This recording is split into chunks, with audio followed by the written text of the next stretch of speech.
you hear the word citizen. Yeah. And, it's not something that we're unfamiliar with. Very correct. Yes, it's a term that we use maybe sometimes loosely, but I fear that even in our usage of it, maybe we don't understand what it entails, what in itself it means to be a citizen. And so before we get into the mandate and all those other conversations that we're going to be having on the show, I thought and with your discussing with you, of course, we figured let's start with an understanding of that. It is a mindset thing. Yeah. But what is the mindset of the ordinary average, if you will, or any Nigerian citizen at the moment? And do we understand what that word means? I think it's important that we get to the one document that binds all of us together, that gives us a sense of identity. Because we talk about citizenship, it talks about a sense of identity that you own.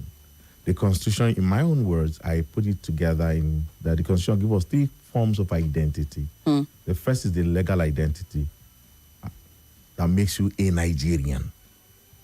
Number two is the human and civic identity that gives you the right and the dignity to be a Nigerian. Okay. Then the third is the societal identity that makes us collectively as Nigerians. Let's go back to the Constitution itself.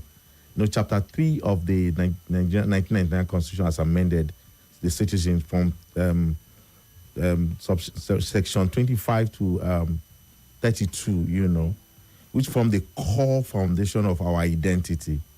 It gives us the term citizenship, answer the question is, who is a Nigerian? It defines citizenship or who is Nigerian from someone who is born within the country by birth or by registration or by naturalization, So section 25 talks about by birth. Section 26 talks about by registration, or section 27 talks about by naturalization. So there are three ways in which an individual can become a Nigerian or a citizen of Nigeria. So this chapter gives the person the legal belonging, which is where it's very important we understand that framework. The legal belonging that formally establishes us as a recognized part of the Nigerian state. That gives us that legal right. So citizenship first confer on every Nigerian born or registered or naturalized as someone who is a bona fide member of the Nigerian state. Right. Now, if you look at chapter 4 of the same constitution, talking about fundamental rights. Now, while chapter 2 gives us identity by status, chapter 4 gives us identity by dignity and right. There are a whole lot of them there. But it's important we have that established. Now, right to life is the first he talked about. Yeah. But my emphasis here, because we're talking about who is a citizen here, is talking about right to dignity of the human person. It's important. Right to dignity of the human person. What that means is that every individual born, registered, that are naturalized as a citizen of Nigeria have the right to deserve respect, humane treatment, freedom from any act that degrades, humiliates, or exploits their humanity. So a citizen is someone who is a part of the state, and the state, he deserves the right, to be respected. Yep. He has a freedom from any act that degrades him, either mentally, psychologically, or physically, degrade him, humiliate him, and exploit his humanity. Now, this is where the cornerstone of the human rights law, is actually established. So if you ask me a question, who is a citizen? A citizen is someone who is a bona fide member of a state. And he has rights, he has privileges, and he has right to dignity, right to life, right to movement as enshrined in the Constitution. Right. And the third part is a citizen is someone who is a member of the state and has fundamental obligation from the government. If you look at chapter 2 of the Constitution, the fundamental objective and directive of directive principle of state policy, it talks about the purpose of the government. The purpose of the government, talking about the function of the government. So as much as it has rights, it has responsibilities to the state also have responsibilities to the citizens. So there's this covenant relationship that exists between the citizens and the state. Some sort of a social contract. It's a social contract, yes. Okay. Yes. Okay. So that's who a citizen is. We got that clearly. Now, here's something that you don't hear a lot. When the Nigerian is conversing, talking about, what makes them, Nigerian people, what gives them the rights, and all of that, and even just understanding how they can exercise that right, you typically don't hear the word citizen being used. There's another term that we use. We populate our conversations with these terms, and to be honest, it does connote a sense of helplessness. Yeah. A sense of anyway, sort of makes you more on the receiving end of some of the more unsavory things that are happening in the country today. And when you are in that place constantly, and you're using that term constantly, I believe that it has a certain power. But before we get into all of the powers and all, the term that I'm talking about, and I go back to the Constitution because you very well quoted certain terms in the Constitution. When the Constitution is addressing the citizen in a collective term, it uses the phrase, we the people. We the people, yeah. Right? Yeah. But when you hear conversations sometimes from a lot of Nigerians who are in, this place of despondency and, we just the here and left, right, center, goes, you don't hear that. You don't hear citizen, you don't hear the people. The word you hear is we the masses. Yeah. We the masses. I would like to hear what your thoughts are on that term when we're describing ourselves. I think for me, the word masses has its root from the 17th to the 17th century. It's a word that have come from has a long root, But maybe for the purpose of discussion, I'm not going to all of the... No, just you can summarize. Okay. Let's know where the root of it is from. Yes. Okay, the emergence of social and political thoughts in the 17th to 19th centuries, by the time industrial revolutions began, actually, society began to grow rapidly, urbanization began to increase rapidly, large population of workers began to come. So when people begin to come close together, there's a need for them to live together because they work in certain places. So that's when the introduction of the word, the mass, a number of group of people, together who work together. So they go together in mass, like in the Catholic faith where they come to celebrate mass, coming together of a group of people who carry out a specific assignment. Then critical thinkers and writers and political actors began to use the word to describe the number of people, the common people that work together. Either they are poor, they work together, there are a number of them together, Then outside those elite ruling class also we need to call a number of people, a mass of persons going for their assignment. Then we need to go into the usage in political terms, which is around the 19th centuries, to the 20th centuries. The term became more of a political ideology to weaponize the common persons. Actually, yes. That was intentional? Especially within the movement when we need to have the analysis of class and power. It's actually used to weaponize. There's something about words. You see, the more you use a particular word and begin to label a community of people over time, it begins to give them a sense of identity. It becomes their identity. It becomes their identity. So Karl Marx used the word to relate with a word like proletariat, which means to describe large working population, masses, and it's associated with collective power. Collective power of the people, to accomplish a particular goal. So in that sense, it's not derogatory. It didn't connote a powerless people. Yeah, it was not powerless people. But when we begin to use the word like I'm fighting for the masses, there's some on the surface level, there is nothing wrong with that word. On the surface. But underneath the surface, there is a dangerous psychological degradation of the mental power of the people that the word is being used against. Interesting. And I'm going to explain that in a while.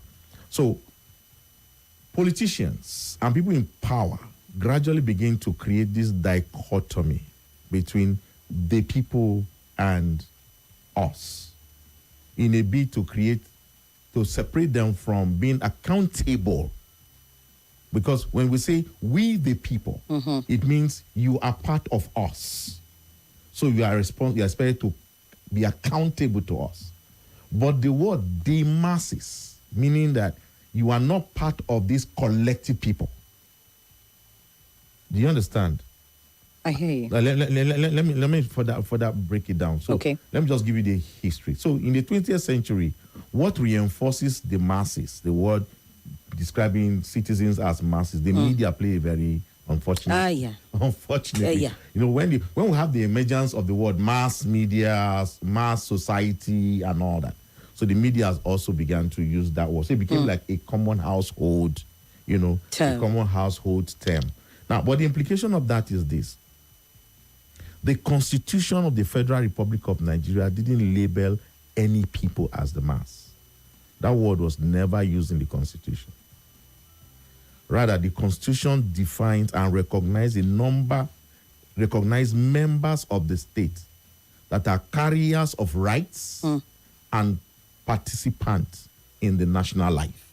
Okay, say that again, please. It recognizes who? Recognize members of the state that are carriers of rights and privileges, and they are participants in national life. Okay, I need us to let that sink in. Let's just give it a couple of minutes. We'll come back and discuss more on that.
Our boardroom conversation where we get to talk about the responsibility that we have and the power that we have as citizens and what we can do to ensure that maybe in the nearest future, maybe not immediately, but gradually and slowly but surely, we will be able to get a responsive type of governance.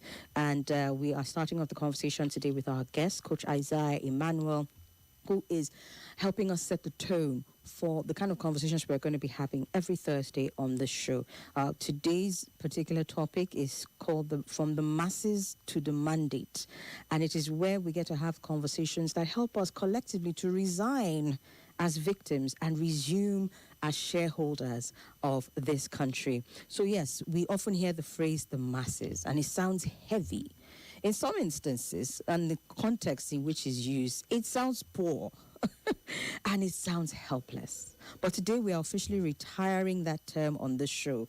The masses don't pay taxes. And if you've been listening to Isaiah Emmanuel share with us on what the Constitution says, he says there is no such term in the Constitution, the masses. What you hear is the citizens. And so when it comes to taxes that are going to be paid, masses are not doing that. Citizens are. The masses don't hold mandates. Shareholders do. So when we're having this conversation, the important thing is to start with a shift, if possible, in our mindset. It may not be a 360 shift. It's not something. Sometimes these things, they have so ingrained in us and we don't even understand just how deeply seated in our hearts and our minds it is. So it may have to be maybe like a 45-degree shift, maybe 90. But if we do 360 at the end of the day, all glory. Okay, but so let's come back to the conversation. So you said something. Perhaps you can help us again. The masses is not in the Constitution, but it recognizes the people and it recognizes them in that last phrase that you said. So I was actually saying that the Constitution never labeled any individual born by the definition of citizen, as the masses. Yes, I know.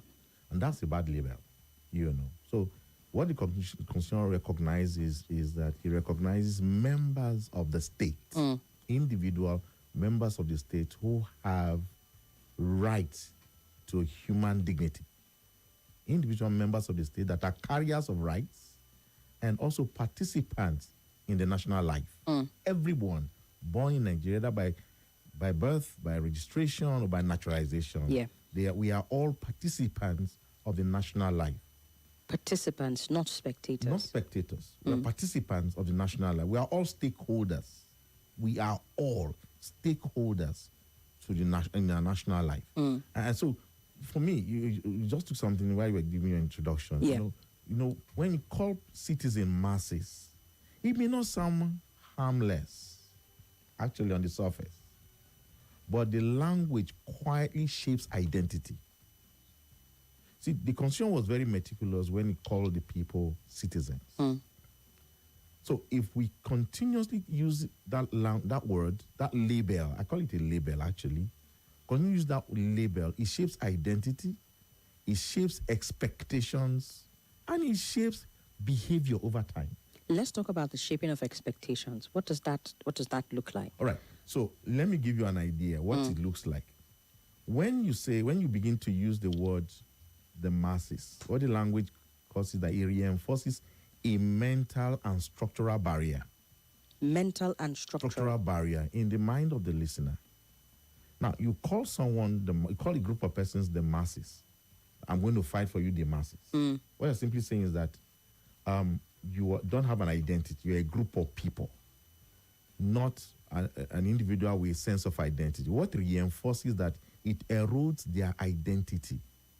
It reduces people to a faceless crowd rather than recognizing them as thinkers, contributors, and decision makers over the national life. it reduces the identity. It erodes the sense of identity because you've gripped them. And so the common thing you will find here is that the common person, the people we refer to as masses or the citizens that are supposed to be thinkers on their own, to be contributors to the national life, transfer their rights and power to another individual to go fight for their common interest. Whereas the individual has equal right as a citizen, just as the akara seller on the street.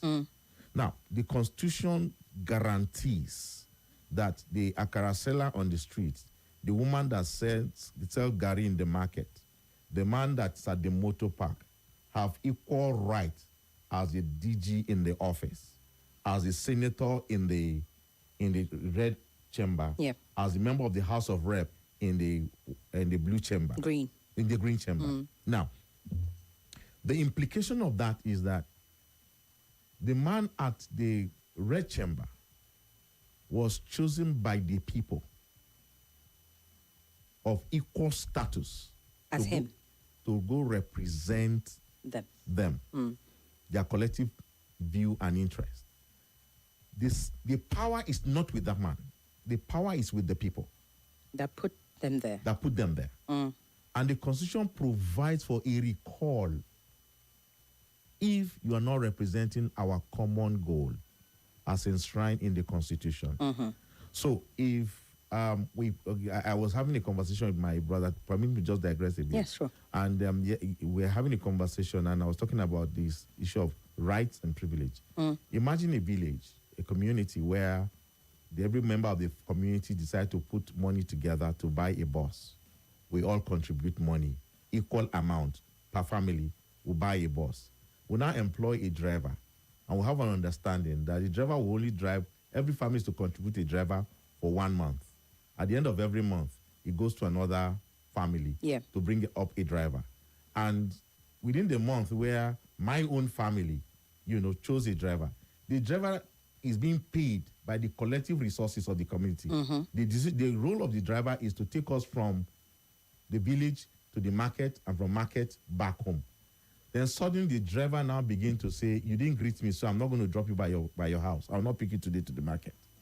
Suddenly the driver is beginning to say, no, I feel tired today. See how I've been helping you people, carrying you to the market and back. You're not grateful for me taking you to the market and back. Suddenly the driver is saying, I feel tired today. I don't want to go out. So the car is parked. None of you can go out today. Suddenly the driver is saying that I will only drop you by halfway and be grateful that I'm dropping you. And now the community now begin to feel the driver, they have to beg the driver. They have to appeal to the driver. The day the driver says not going out, they all wait. You know what that has done to the mind of the people? The people are simply seeing themselves less than the driver. But they were the ones that contributed. Don't forget that the salary that the driver is going to use that day to feed his wife and his children is coming from the purse of the community. Yes.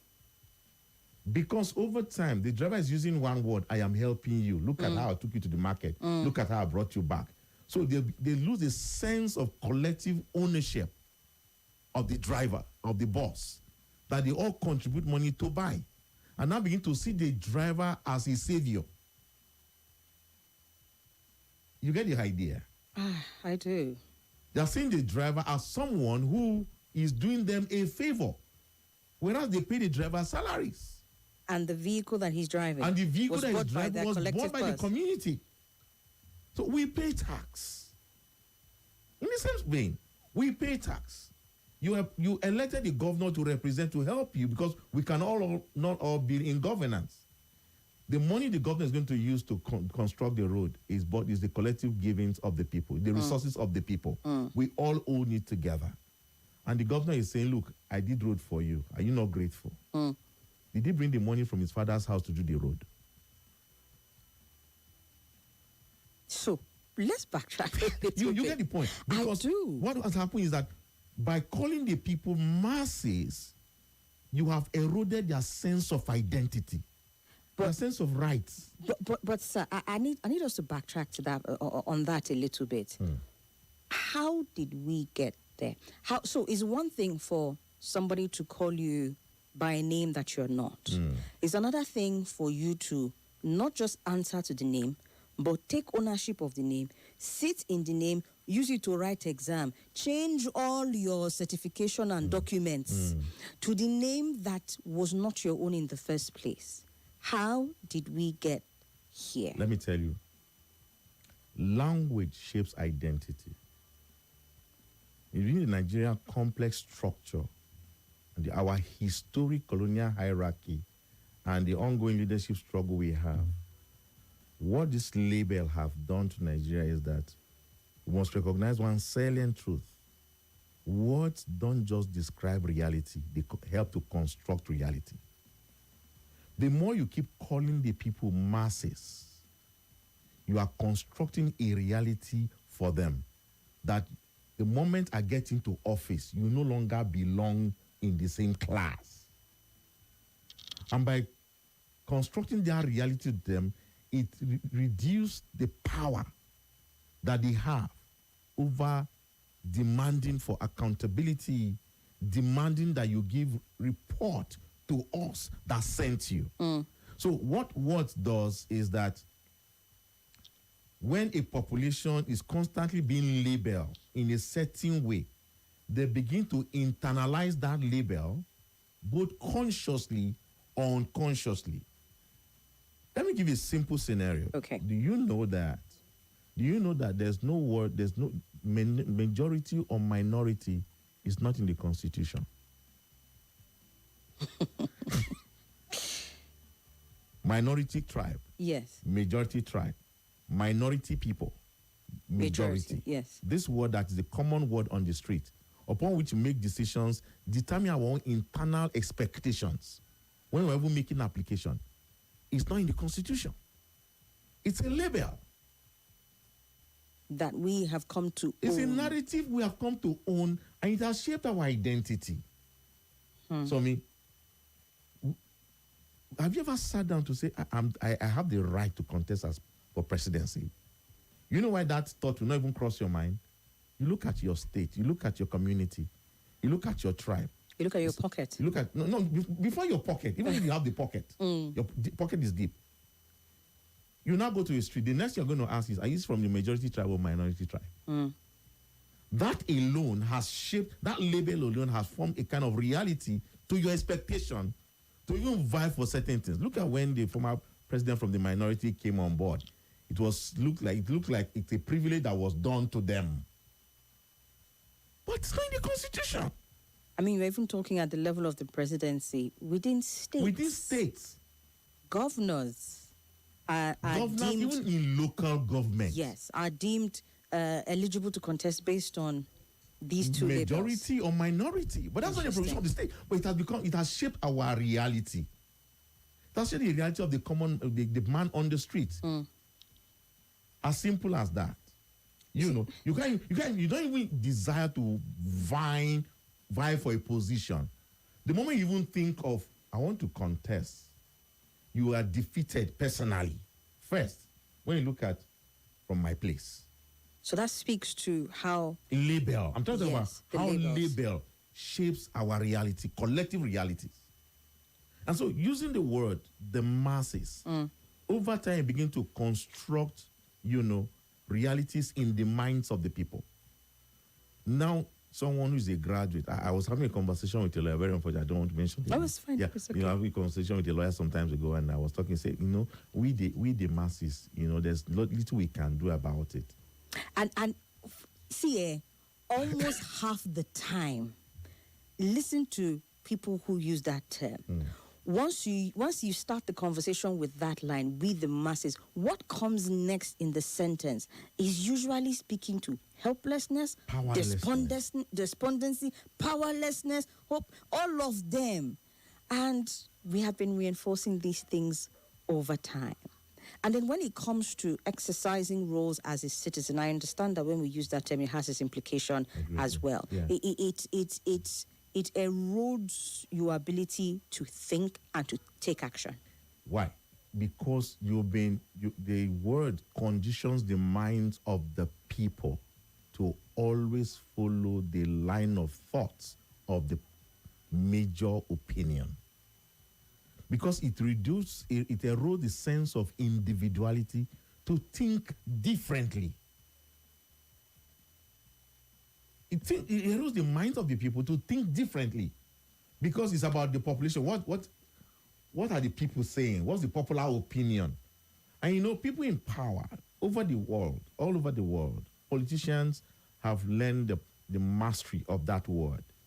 And so instead of allowing individuals to think differently, they throw suggestions and they get the larger populace to buy it. Yes. And it now, because we are part of the masses, we all agree to it. Isn't that in some way termed propaganda? Like using that? Yes, that's what it is. That's what it is. Just throw it out. Throw it out. And then get some people It's a label. Get some people to just buy into it. Then because there is already a mindset, because there's a mindset that masses hold that is entirely different from citizens. Look at nations that the national narrative refer to their people as citizens. You see, they take a sense of responsibility. They take a sense of ownership. They demand accountability for their leaders. But communities, societies countries where this word is predominant, the masses, what you see is that they tolerate. They don't question. And it's a matter of time. Don't worry, they'll make noise.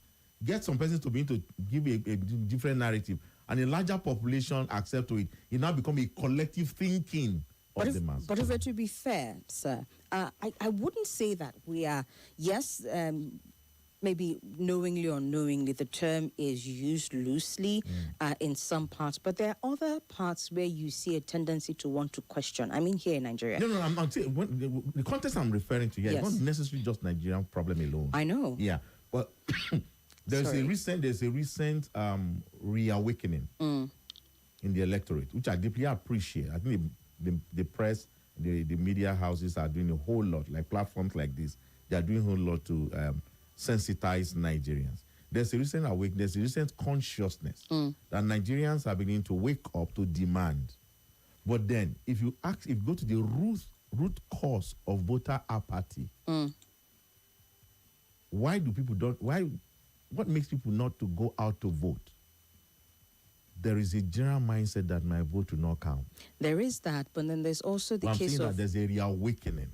But there's also the case of, in some people, maybe not necessarily as it has to do with voting and casting, your votes and all of that. There is a sense of people that have tried. Yeah. They feel like I have tried. I don't consider myself to be the masses. I feel like I have tried to make a move in this direction. I've tried to rally people around, but at the same time, I keep getting this pushback. I keep getting this rejection. Yes, even from within we the people ourselves. What would you say to people like that? Is this still the mindset mentality that is rubbing off? It's still the mindset mentality. You see, when experts are labeled over the years and have come to accept it as a form of a reality they live with, it's a confrontation of two mindsets. Okay. Now, you don't destroy an idea with strategy and force. You destroy idea with a superior idea. Now, it's conversations like this that are going to create enlightenment in the minds of the people. When people begin to see, no, I have rights. You cannot always keep trampling on me. The Constitution gives me a right to act on. How many Nigerians know their rights? First off. How many Nigerians know their rights? How many Nigerians take time to study their privileges that's enshrined to them in the Constitution? How many to have conversations around our collective rights? How many Nigerians have to discuss conversations around our collective responsibility to the state? Because what the mindset of the masses creates is that it transfers his responsibility to the state and abdicates his power to certain individual. And so you hear the common narrative blaming the government.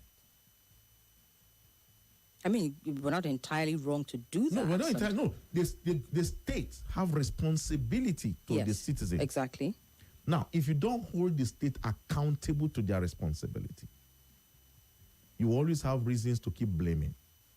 But let's look at the responsibility of the citizens to national assets, for instance, to national monuments, to even other citizens recognizing the right to personal liberty, which is enshrined in the Constitution. Within the lower echelon, within the lower class, how many of them respect and understand that as a person, I have right to personal liberty and stand for their right against another citizen and demand for it? Do you understand? Yeah. So when you talk about the cadre of the right, so even among the lower class, there's still this class thing at the lower level, such that because I own some few thousands in my account, I can oppress the wheelbarrow pusher who just have his highest income is just 100-something thousand, maybe 2,000 or 3,000. You know, because he doesn't know the right is right in the Constitution, he feels powerless. So the conversation is about we sitting down and have conversations, citizenship conversations. These are my rights. These are my privileges. You will have a number of persons who are on their rights, who are doing the right thing, and people who are in the wrong still use the instrument of government to victimize them. Exactly. And they feel they cannot do anything. Why? Because they don't know. Is it always a case of they don't know, or is it sometimes a case of even the institutions that are supposed to help them reinforce these rights and defend them from the people who seek to abuse them are also complicit? Of course, yes, that's a factor. That's a given. But then it's one thing to know your rights and voice out your rights. Okay. Do you understand? Because this thing starts with labeling, starts with languages that we use. Right. That create the mindset that people have. Now, I have seen scenarios sometime in Abuja here where someone is being victimized and the person just suddenly realizes that, no, it's my right. And he begins to demand for his right. And the person victimizing it just begin to backtrack immediately. People around begin to voice out immediately that, no, you are wrong. Do you understand? Because he woke up and recognized that, look, I have rights on this matter. I have privilege. These are my rights, my privilege, and I need to demand for it. And, the opinion is being swayed to one who knows what is right, and others begin to take from there, take their course from there. I think it's about having conversations at a smaller level. Now we're going towards the election, our mandate, holding toward, which is our right to vote, our right to make decisions, and all of that. It's important to begin to have conversations around the reawakening of the mindset that have kept us in one spot for too long, and begin to question them, and begin to make demands, for certain things that we know is not right. As long as they are enshrined in our Constitution, we must then too. It's also important that we must also confront anyone that call the people the masses. And, for me, in my opinion, I think it's important because it's giving the people a wrong label. But if the people don't have a problem answering to that. That's what I'm saying. Those who are awakening, those who have this consciousness. Okay. We're going to have conversation that label plays a very highly psychological and cultural, and it has even a cultural spiritual. if I go there, if I dare go there, it's true. I've met somebody, and this person is a person with a disability, and there was something he did one day that shocked me to my bones. And the people around him also know that this is what he does. I don't really know how that plays out, but I just thought to share it because this conversation is bringing that back. He says, I might be living with a disability, but I still have the mental capacity to go out and work. He's a POS operator. So he'd rather go there every day, do his POS business, make his small money from there and go home than receive arms. And he did it in front of somebody came down from a car. I was having a conversation with him. Somebody came down from a car and came to give him 1,000 naira note. Crisp. Even me self at a point, I wanted to be like, give me that. And this guy said, no, I will not collect it because it has spiritual implications as well, where for as long as I am on the receiving end, my mindset and everything about me leaves me in that place and it will become my identity. And I was shocked that day. Good. To me, that's even more spiritual. How much more somebody calling you a name that's not yours? You see, another thing it does is that it lowers expectations among the people. Because when citizens are perceived as a passive crowd, leaders might feel compelled not to be accountable. Believing that the masses will just change. It's just a matter of things. Just give them one thing to talk about in a while. They'll just forget about the burning issue and just... How many burning issues in our national life have been forgotten? There are issues in our national life that somehow So that's a mindset problem? Or it's not just a case of we're dealing with so much all at once? No. It's a mindset problem. You see, I think we need to take another time out. When we come back, the phone lines will open just in case you want to jump in. It is the Citizens' Mandate, and we are talking ownership. News and sports after this.